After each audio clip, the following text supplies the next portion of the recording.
Tuloy-tuloy po tayo magpuri para sa Panginoon. Atin po itaas ang ating kamay at gawin po natin ang presensya ng banal na Espiritu sa Kanya.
sa akin ang pupunta mula dagat ang luna, di ko sila saan ka mapunta.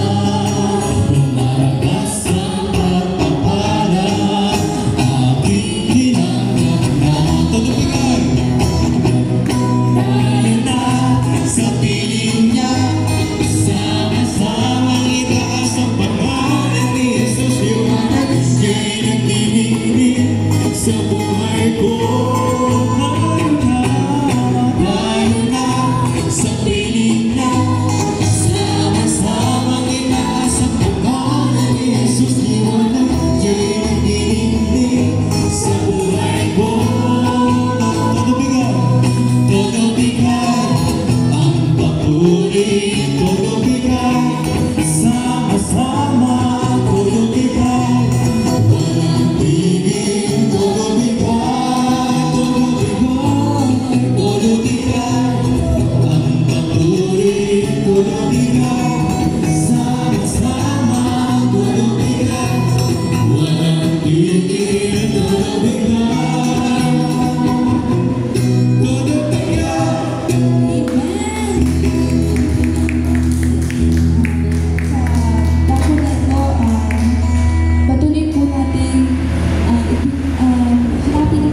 niyo sa amin.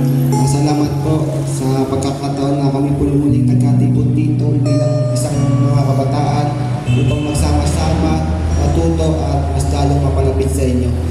Panginoon, hinihilin din po namin ang inyong gabay sa lahat ng aming gagawin ngayon. Buksan po ninyo ang aming mga puso at isipan upang makita ang kabutihan at halaga sa aming buhay. Naway maging inspirasyon po namin kayo sa lahat ng aming mga gagawin at mga desisyon sa buhay. Panginoon, ingatan po ang bawat isang naririto. Magpalain po sila sa lahat ng kanilang mga ginagawa sa kanilang buhay. Naway magpatuloy pa po ang aming pagnanais na maglingkod at magdasal para sa inyong kaluwalhatian. Ang lahat ng ito ay tinataas namin sa pangalan ni Jesus. Amen. Basta palakpak para sa ating Diyos na buhay! Bagamat kakaunti tayo, pero naniniwala ko na kasama natin ang Diyos at ang libo-libong mga anghel at kaluluwa. Amen? Amen.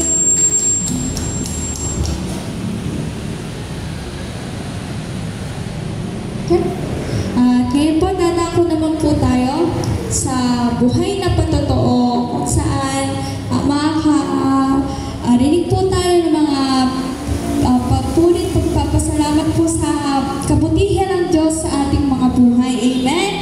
At sino naman po ang nais na magpatotoo po sa harap? Sino naman po taas po ang kamay ng mga pinagpala?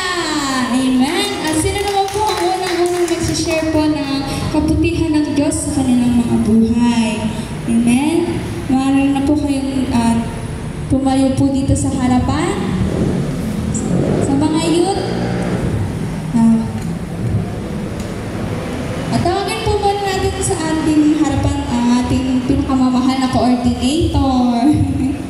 Kuya Maya, tara dito.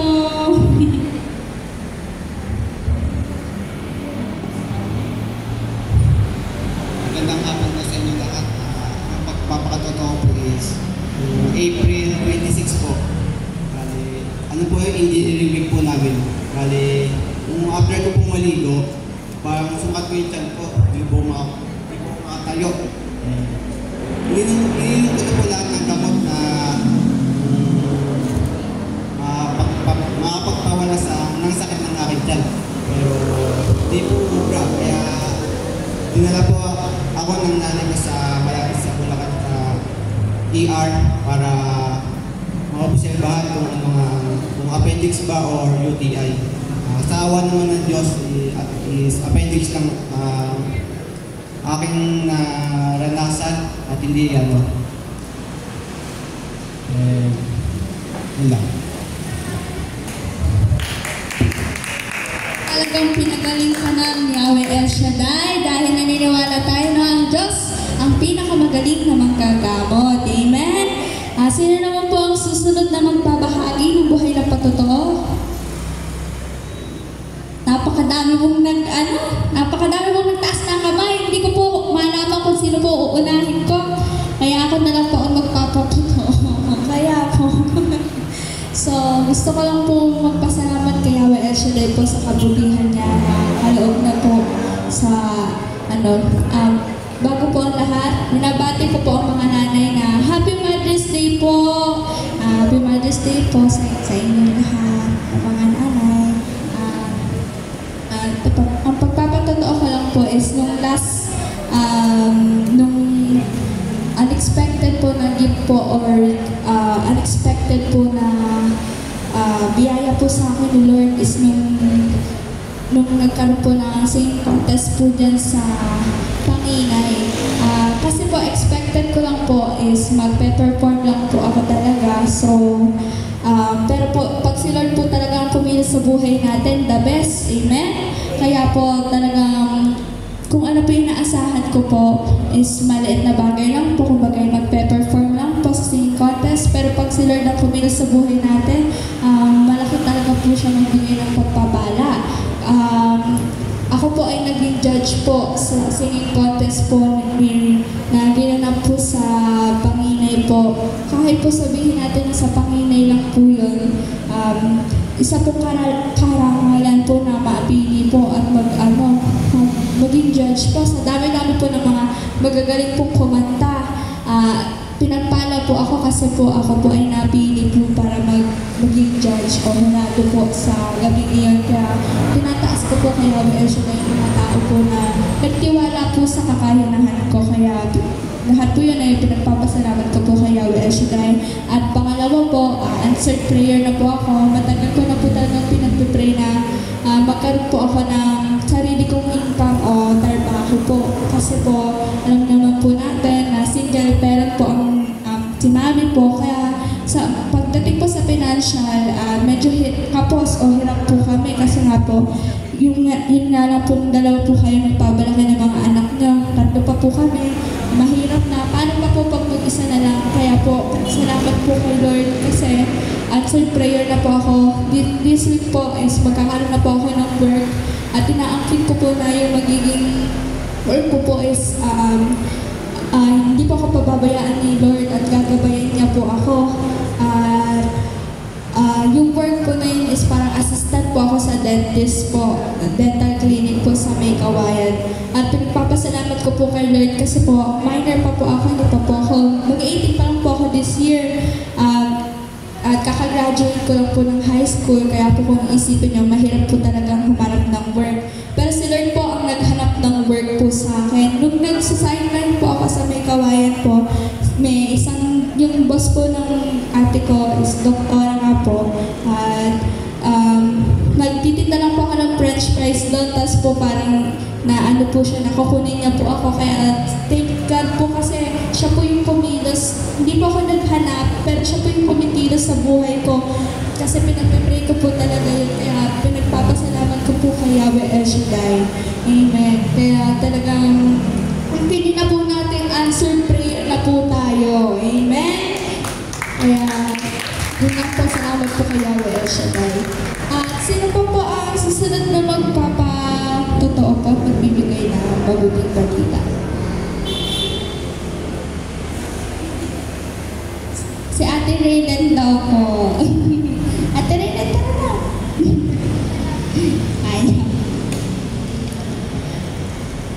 Sa dakong ito,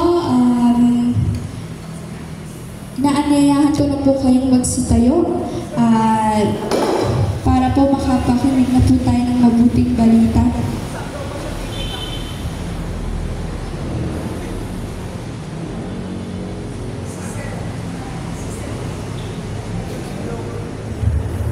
Magsitayo na po tayo lahat at maghanda para makinig ng mabuting balita. Ang gagamitin po na maghahayag ng mabuting balita ay walang iba kundi si Brother Pio Rivero.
Tayo po inalangin sa Ama, ng Anak, ng Espiritu Santo. Amen. Ama namin Diyos na sa langit, muli salamat po sa patuloy na buhay, kalakasan, kaloob mo sa amin. Salamat sa pagkakataong ito na kami ay nakatipon ngayon para kayo ay patuloy namin parangalan, pasalamatan, at mapakinggan ng inyong mga salita. Hayaan niyo po na sa taong lugar na ito na iyong pinagkatiwala sa amin para aming pagdausan. Patuloy po namin marinig minsan pa ang iyong kalooban para sa aming lahat. Lalo na po sa mga kabataan na dito ngayon na patuloy pong naghahanap at nagmimiti na sila iyong pagharian.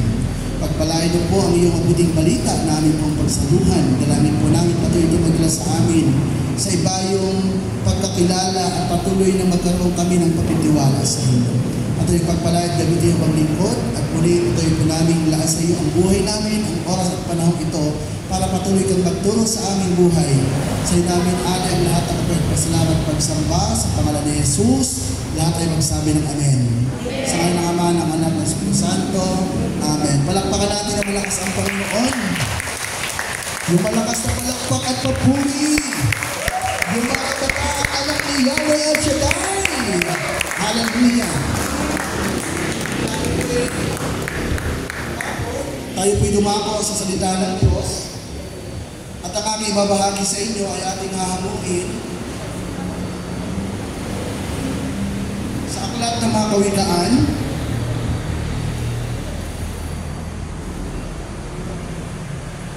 Or sa Ecclesiastes chapter 3 verse 9 to 12. Ang sabi ganito mga kapatid, ano ang mapapala ng tao sa kanyang ginagawa? Alam ko na ang pinakda ng Diyos sa tao. Iniangkop niya ang lahat ng bagay sa kapanahunan. Ang tao ay binigyan niya ng pagnanasang alamin ang bukas, ngunit hindi binigyan ng pagkaunawa sa ginawa ng Diyos mula sa pasimula hanggang sa wakas. Verse 12, alam kong walang pinakamabuti sa tao, kundi magpakaligaya at gumawa ng mabuti habang siya ay nabubuhay. Mga magulang ko at kapatid, ang salita ng Diyos. Sige, malaya na po tayo pumalakpak ng mas malakas sa Panginoon. Yan, at magsipo po sa biyaya ng ating Yahweh El Shaddai. Mapagpalang hapon sa inyong lahat. Mga kabataan na nito, no? Lalo na yung mga nagbabata-bataan na nandito ngayon. Salamat po sa patuloy niyong suporta para sa ating youth prayer meeting, no? So malaking bagay po ang inyong ginagawa. At alam naman natin na itong ginagawa natin, we are investing for the future, no? Dahil alam po natin at kita-kita naman natin ang realidad, lalo na po sa ating simbahan. Ilan na lang ang mga gumagawa. So, we need someone at habang bata pa, turuan na po natin sila. Amen. Sabi nga ng aklat ng Proverbs, hindi ako nagkakamali, sabi niya, ituro mo sa bata ang landas na kanyang dadaanan. No? At pagdating ng panahon, ito'y kanyang tatahakin. Amen. So, ngayong hapon ito, handa na ba kayo? Ang ating ko kayo handa na, kayo po ay mag-take note. Ito'y ating ito'y ating pamamagatang do good and be happy. Gumawa ng mabuti at maging masaya. So, alam niyo po mga kapatid, walang pinakadakilang bagay na pupuntaming magagawa ng tao sa buhay na binigay sa kanya ng Diyos ay maging mabuti at magpakasaya. That you are a luckiest person. Ikaw ay pinakamaswerteng tao na nakatungtong sa daigdig na ito. Kung paano tayo nangangarap na makarating siguro ng Mars, ay hindi na natin matutuloy yun. Hanggang pangarap na lang yun. Pero yung mabuhay ka sa ganitong mundo na nilikha ng Diyos, plus makasama pa ang Panginoon sa buhay mo, is a great blessing. Amen. At hindi lang yun. Dumating tayo sa mundo na wala lang tayong nilalang anuman, pero ito tayo. Ang iba, inabot ng 80 anyos. Ang iba, inabot ng mahaba-habang taon. Ilan sa mga kabataan nandito ngayon? It is not your plan. kundi alam natin may plano talaga ang Diyos sa buhay natin. Kaya nga, ang pinakapupuntahan nating response for this blessing of the Lord is to be good and be happy. Tandaan niyo po ang mga magulang, walang ibang kasiyahan yan. Kung makita kang nasa maayos na kalagayan, maayos, mabuti ang kalagayan mo at ikaw ay masaya. So, bilang kabataan, ito yung ating pakanaisin ngayon. Do good and be happy. Maraming benefits ng pagiging mabuti. At ito naman talaga ang plano ng Diyos sa atin. Siguro naman tayo nikha ng Diyos para maging pasaway lang sa mundo. Di naman tayo siguro dinala ng Panginoon sa mundong ito para maging pasaway sa ating magulang. Kundi tayo nga ang kagalakan, di ba? Sabi nga ng Biblia, tayo ay kagalakan ng ating mga magulang at kagalakan din sa paningin ng Diyos. We are special in His eyes. Amen. So, ano bang dapat natin gawin bilang mga tao? Walang iba kundi gumawa ng mabuti at maging masaya. Kaya natanong ko sa inyo, kayo po ba'y mabuti? Hello? Kasi merong opposite ang mabuti. Ano yun? Yung masama. No? At hindi lahat ng tao mabuti. Pero isa lang naman ang gumawa at lumikha ang Diyos. Pero bakit kaya sila nagpakasama? Kasi we have a freedom of choice. Meron tayong pagpipilian. Either gumawa ka ng mabuti o gumawa ka ng masama. Hindi ka pagkailaman ng Panginoon doon. You have a freedom. Nilikha ka ng Panginoon, meron kang sariling pag-iisip at meron kang sariling desisyon.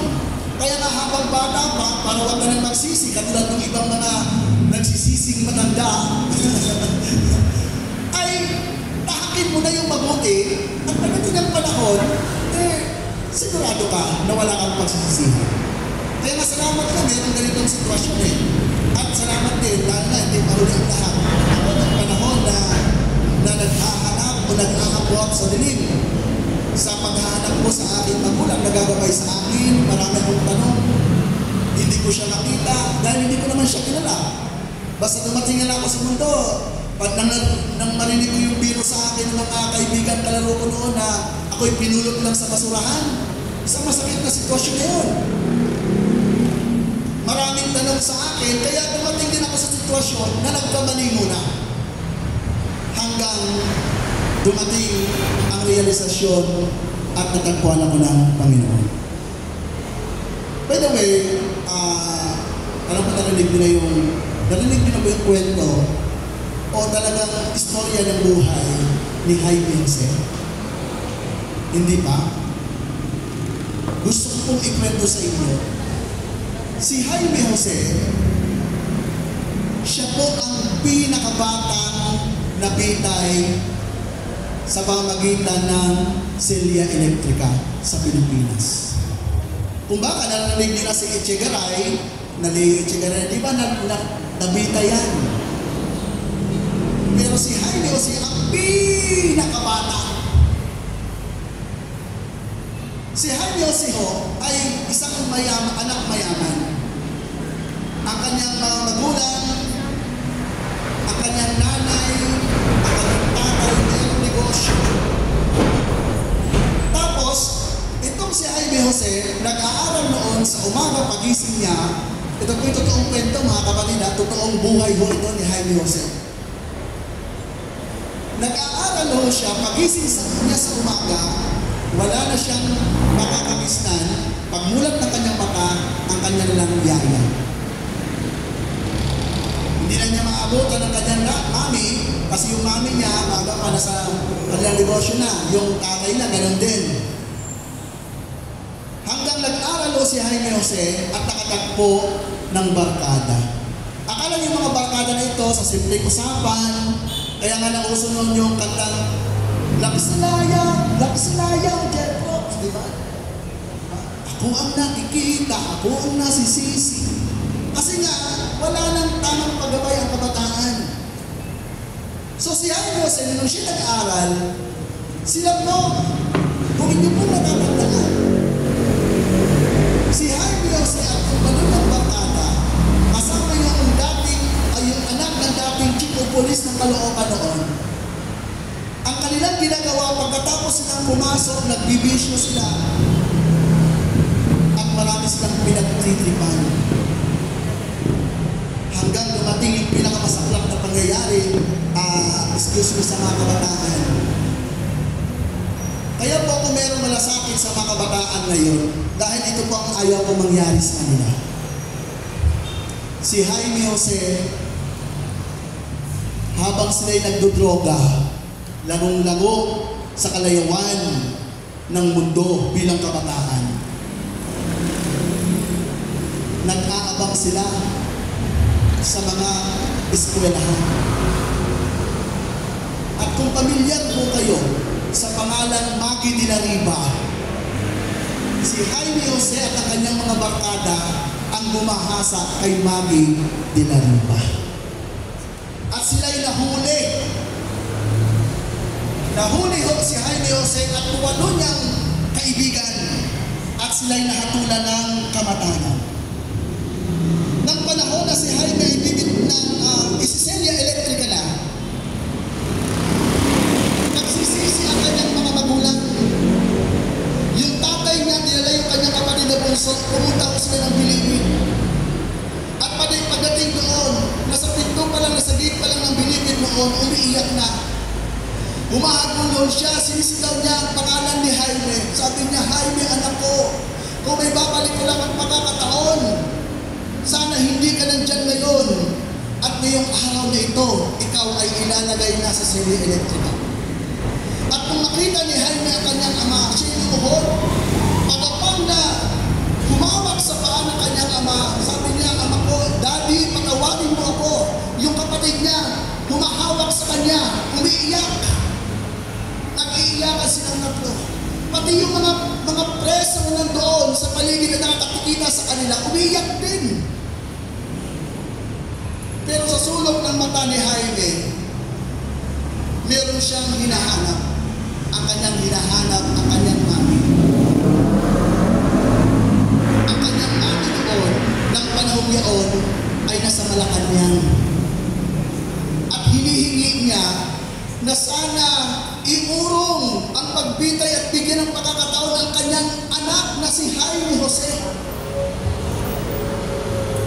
Na sana bigyan pa ang batang ito ng pagkakataon na baguhin ang kanyang buhay. Kaya lang ang problema ng panahon iyon ang nasa Malacanang. Ang naroon lang ay ang unang ginang Imelda Romualdez Marcos. Wala noon ang Presidente Marcos at hindi siya pinagbigyan sa kanyang kahilingan. Kaya tuloy ang pagbitay sa kanya. Si Jaime umiiyak, nirequest niya sa mga preso na roon na awitin ang awiting Mama. Diba? Narinig niyo ba yung awit na yun? Pinaawit niya sa mga preso, yung mga preso umiiyak din, humahabol-hol, nakikita nila ang senaryo ni Jaime Jose na naka-orange na suot. Tapos umiiyak at iyak ang kanyang daddy, ang kanyang kapatid na bunso.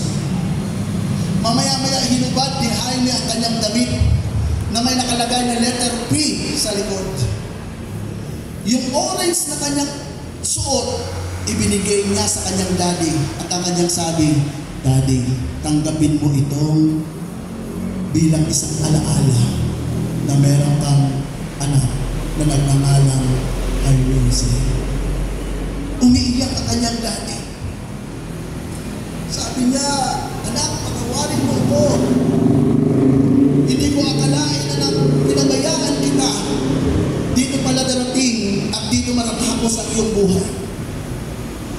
Mamaya-maya tinawag na at oras na para bitayin si Jaime Jose. At nila siya sa kwarto habang ang mga preso na nandoon umiiyak, kumakanta, Mama. At alam nyo, nang marinig ng mami ni Jaime Jose na hindi siya pagbibigyan para iurong ang pagbitay sa kanyang anak, dagli siyang sumakay ng kanyang kotse at nagbakasakali siyang maabutan pa niya ng buhay ang kanyang anak, makahingi man lang siya ng tawad, pero nagtahan bridge pa lang ibinaba na sa murang katawan ni Jaime Jose ang libu-libong voltahe ng kuryente. At si Jaime Jose naging isang alakala na lang. Ilang kabataan pa ba? Lalo na sa panahon ngayon, para tayo nag-aagawan ngayon sa sitwasyon ng kabataan kung ano ang nangyayari sa kanilang buhay. Baka isa, lalo na sa mga magulang, ay challenge yun. Ipakilala niyo po ang Panginoon dahil hindi natin kayang dalhin ang mga kabataan ngayon. Ang mga kabataan ngayon mas magaling pa sa magulang.